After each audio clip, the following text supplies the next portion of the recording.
ariko noneho aho tumenyaniye aho tubonaniye arimo arambwira ngo ntago ndi type ye. Can you imagine? Wese ubuntu uri type ye ngo ntago ndi wa musore ngo ise yahoze asengera. none so nyine ubona uri wa musore papa yasengeye Kubera iki ntaba wese? ariko kamubwire mwana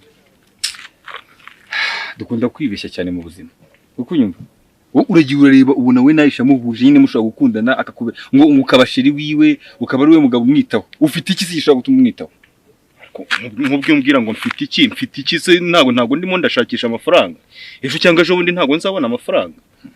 ndagira ngo rero wige ikintu kimwe uri kunyumva nimba wumva ko hari connection iri hagati yawe nayisha yikate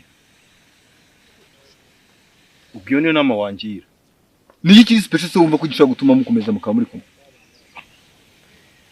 hasi newe nubwo yakwiyoberaho we nubona ko umuntu aba yayobye kweri Uzi n'ikindi ndabona nawe nta kintu uri muramfasha ahubwo uri muranyongerera stress gusa nta kindi.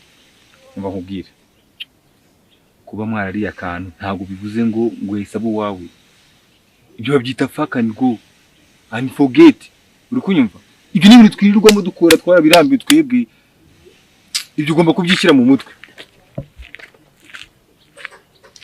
hako dewe uko maze kwangirika maze kwigira igicucu neza gushyira mu rukundo kubera ko bagihayira igicucu